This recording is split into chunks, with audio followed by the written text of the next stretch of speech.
തിരുവനന്തപുരം പത്മനാഭസ്വാമി ക്ഷേത്രത്തിലെ ഗുരുതര വീഴ്ച ചൂണ്ടിക്കാട്ടി ആഭ്യന്തര വകുപ്പിന് ഡിജിപി നൽകിയ റിപ്പോർട്ടിനെതിരെ പരാതിയുമായി ക്ഷേത്ര ഭരണസമിതി.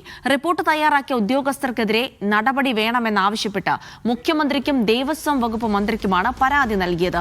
റിപ്പോർട്ടിലെ കണ്ടെത്തലുകൾ വാസ്തവ വിരുദ്ധമെന്നാണ് ഭരണസമിതി പറയുന്നത്. സിജോ വി ജോൺ വിവരങ്ങൾ നൽകും.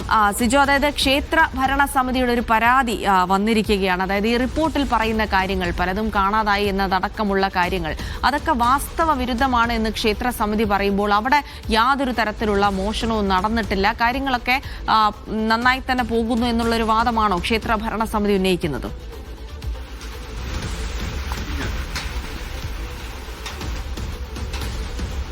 അതുതന്നെയാണ് ക്ഷേത്ര ഭരണസമിതിയുടെ വാദം.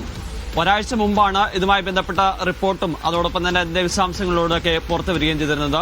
ശ്രീപത്മനാഭസ്വാമി ക്ഷേത്രത്തിൽ വൻതോതിലുള്ള സുരക്ഷാ വീഴ്ചയുണ്ടെന്നും അതോടൊപ്പം തന്നെ അറ്റകുറ്റപ്പണിക്ക് കൊണ്ടുപോയിട്ടുള്ള സ്വർണം തിരികെ എത്തിച്ചിട്ടില്ല എന്നുള്ളതുമായിരുന്നു ഈ റിപ്പോർട്ടിൽ ചൂണ്ടിക്കാണിച്ചിരുന്നത്. ഇന്റലിജൻസ് വിഭാഗത്തിൽ ലഭിച്ച വിവരത്തിന്റെ അടിസ്ഥാനത്തിൽ അവർ തയ്യാറാക്കിയ റിപ്പോർട്ട് ഡിജിപിയാണ് ആഭ്യന്തര വകുപ്പിന് നൽകുന്നത്. ഈ റിപ്പോർട്ടിന്മേൽ ആണ് വലിയ വിവാദമായതിന് പിന്നാലെയാണ് ഇതിൽ ഗൂഢാലോചന നടന്നിട്ടുള്ള ആരോപണവുമായി അന്ന് തന്നെ ക്ഷേത്ര ഭരണസമിതി രംഗത്ത് വന്നിരുന്നത്. ഇപ്പോൾ മുഖ്യമന്ത്രിക്കും അതോടൊപ്പം തന്നെ ദേവസ്വം വകുപ്പ് മന്ത്രിക്കും നൽകിയിരിക്കുന്ന പരാതിയിൽ ഈ റിപ്പോർട്ട് തയ്യാറാക്കിയവർക്കെതിരെ നടപടി വേണമെന്നാണ് ആവശ്യപ്പെടുന്നത്. അതോടൊപ്പം തന്നെ ഇതിൽ കൃത്യമായ അന്വേഷണം നടത്തണമെന്നൊരു ആവശ്യവും മുന്നോട്ട് വെക്കുകയും ചെയ്യുന്നുണ്ട്. എന്തായാലും സർക്കാർ ഇക്കാര്യത്തിൽ ഒരു തീരുമാനം ഇതുവരെയും എടുത്തിട്ടില്ല. കാരണം ഈ റിപ്പോർട്ട് സർക്കാരിന്റെ പരിഗണനയിലാണ്. ഇത് വളരെ ഗൗരവത്തോടു കൂടിയാണ് സർക്കാർ കാണുന്നതെന്ന് ദേവസ്വം വകുപ്പ് മന്ത്രി കെ മുരളീധരനും വ്യക്തമാക്കുകയും ചെയ്യുന്നത്. ഇത് എന്ത് നിലപാട് സ്വീകരിക്കും എന്നുള്ളതാണ് ഏറ്റവും പ്രധാനപ്പെട്ട കാര്യം. ഒരുപക്ഷെ ഇത് വസ്തുതാപരമായ കാര്യങ്ങളാണ് റിപ്പോർട്ടിലുള്ളെങ്കിൽ അത്തരത്തിലുള്ള നടപടികളുമായി മുന്നോട്ട് പോകും. എന്തായാലും ക്ഷേത്ര ഭരണസമിതി ഇത്തരത്തിലുള്ള പരാതി നൽകിയ സാഹചര്യത്തിൽ അതിനെക്കുറിച്ചും വിശദമായി പരിശോധിക്കാൻ വേണ്ടിയിട്ട് എന്തായാലും നടക്കും, ആലോചനകളുണ്ടാകും.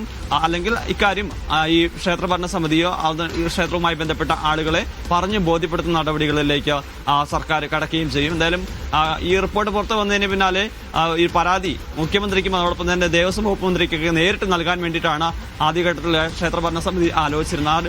പരാതി തയ്യാറാക്കി, പക്ഷെ അതിനുശേഷം മുഖ്യമന്ത്രി വലിയ തിരക്കിലായി പോയി, നിയമസഭയുടെ തിരക്കിലായി. അതുകൊണ്ട് അദ്ദേഹത്തെ നേരിൽ കണ്ട് പരാതി നൽകാൻ സാധിച്ചില്ല. ഇന്നലെ ഓഫീസിലെത്തിയാണ് ഇപ്പോൾ പരാതി നൽകിയിരിക്കുന്നത്. ശരി, സിജോ വി ജോണാണ് വിവരങ്ങൾ നൽകിയത്.